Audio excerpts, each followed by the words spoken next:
Story of Rice, Okome no Monogatari. Rice is produced and consumed all over the world.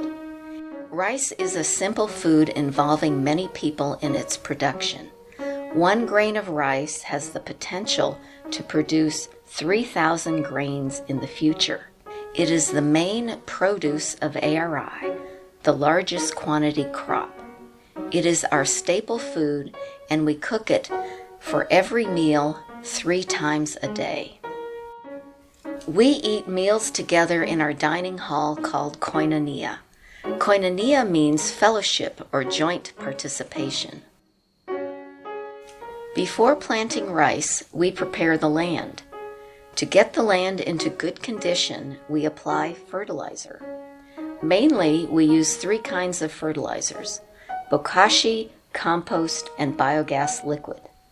For making bokashi, we use chicken manure, rice bran, rice husk charcoal, indigenous microorganisms, soil, and water.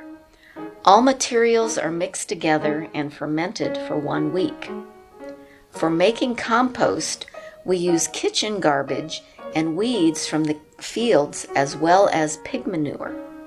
We use the manure and urine from pigs to make biogas liquid. Compost is applied to improve the soil condition. Bokashi and biogas liquid make the rice grow well. In order to select good seeds to plant, we use the soak water seed selection method. We soak the seeds in salty water and then remove the weak seeds which float to the top. Next, we prepare good soil for the seedlings. We sieve the soil, mix in compost, then fill the seedling cells in the trays.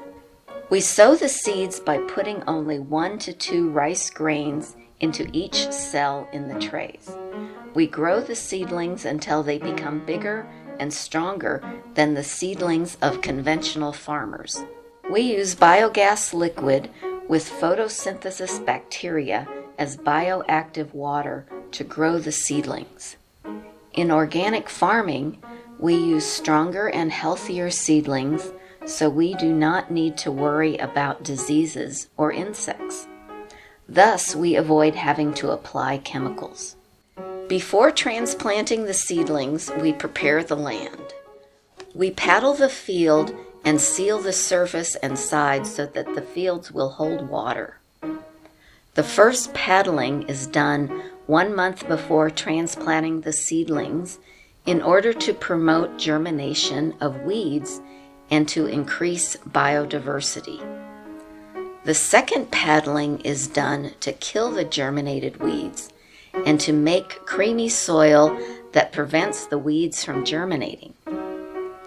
Finally, we fill the paddy fields with water in preparation for transplanting the seedlings. We transplant the rice seedlings by machine and by hand. All community members join the rice transplanting by hand. It is an important part of our work together and the way many of our participants plant rice back home. Through the rice growing process, we want to show various methods which participants may be able to use in their communities for better rice production. To prevent the growth of weeds, we manage the water level in the paddy fields. We keep the water more than 7 centimeters deep for 30 days after transplanting the seedlings. Also, for pest and weed control, we use the rice integration method in some of our paddy fields. We release ducks or fish into one of the paddy fields. They will eat the bugs and little weeds so that we can avoid using pesticides and herbicides. In the fields without ducks, weeding is usually needed 2 to 3 times, which is done using rice weeders and chains. Here again, we use different methods to show the participants various ways of rice production. It takes about 5 months for the rice to grow until it is ready for harvest. The rice turns color from vibrant green to beautiful gold. Finally, it is harvesting time, one of the most beautiful days of the year for us.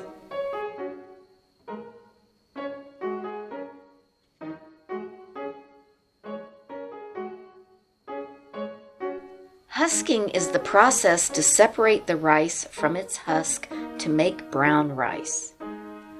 The rice husk and straw left after husking will not be thrown away or burned. They will be used for many purposes, such as mulching, making rice husk charcoal, and hotbeds. If you want to eat white rice, you need to polish the brown rice. But the rice bran contains much nutrition, so we recommend eating brown rice if it is organic. The bran left from polishing the rice is used for making chicken feed and fertilizer. We are happy to share the joyfulness of harvesting with our supporters. Therefore, we sell rice to the ARI Rice Club members and customers. We also make osembe, rice crackers, from our brown rice, and soy sauce, which our customers love. Please try them. We are blessed with good harvests and are able to donate rice for the Children's Food Pantry, food banks, and churches supporting people in difficult situations. That is the process of producing rice here at ARI. That we may eat together, that we may live together. Please come join us at ARI.